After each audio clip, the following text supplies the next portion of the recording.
thing that I wanted to touch upon today is paid sick and family leave.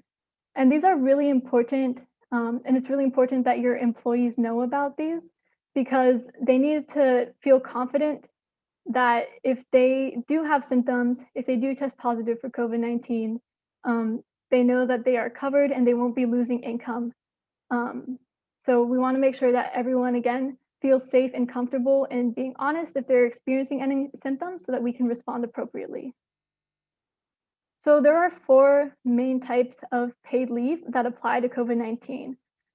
California paid sick leave and California paid family leave still apply to these new COVID-19 situations.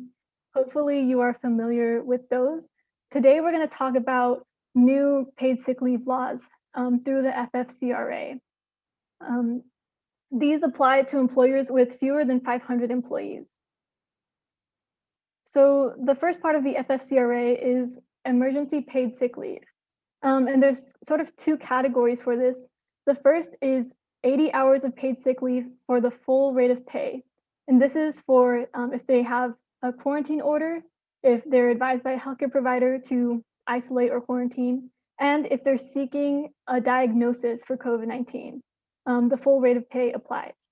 There are other circumstances in which the 2/3 rate of pay applies, again for 80 hours, and that's if they're caring for someone who was diagnosed with COVID-19, or if they're caring for a child whose childcare is unavailable due to COVID-19. And this fifth reason might qualify for a small business exemption. Certain businesses may be exempt. We'll talk about that in a second. The second provision under the FFCRA is paid family leave.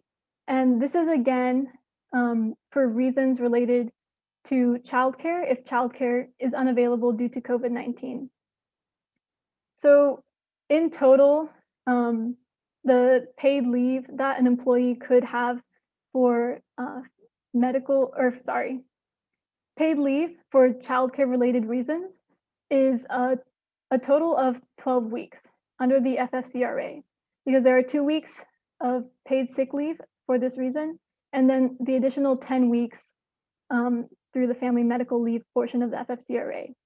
Again, if you are a small business with fewer than 50 employees, you can potentially be exempt from the family leave portion of this law if providing this type of leave would jeopardize your business viability. And there is more information available on this slide for all the details on that. And then finally, something that's really important for you to know as an employer is who's paying for all this leave. And this is fully reimbursable through tax credits. They want to make sure that every employee who needs to take leave because they might have been exposed or have COVID-19 is taking that leave. So the gist of how this works is that you withhold it from your federal employment tax deposits. There is an advance credit available if you need the funds to be able to provide this leave. And in order to claim the tax credit and to find out more information about how this works is there's the IRS FAQs page, and also 211 has a service that provides help with filing taxes. And then finally, of course, the Small Business Development Center, which we'll touch on at the end. And again, this slide has links to more information about the FFCRA. And finally, something that you guys should know is that you do have to inform your employees about their paid leave rights under the FFCRA. So this is a poster that should be displayed prominently in your workplace. Again, this is linked in the slides that you will get at the end of the webinar. It's available in multiple languages, and your employees should know about these paid leave rights. If you have any additional questions about how this works or enforcement, all that, this is a number from the Department of Labor that you can call to get more information on the FFCRA. So a quick recap of COVID-19 paid sick leave.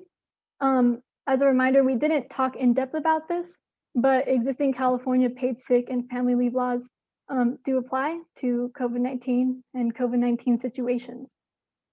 There's also the new FFCRA paid sick and family leave that's available for COVID-19 related reasons, and this applies to employers with fewer than 500 employees. And finally, there are tax credit reimbursements available to reimburse you for all FFCRA qualifying paid sick leave up to the appropriate caps, right? 80 hours a week, sorry, 80 hours for each employee.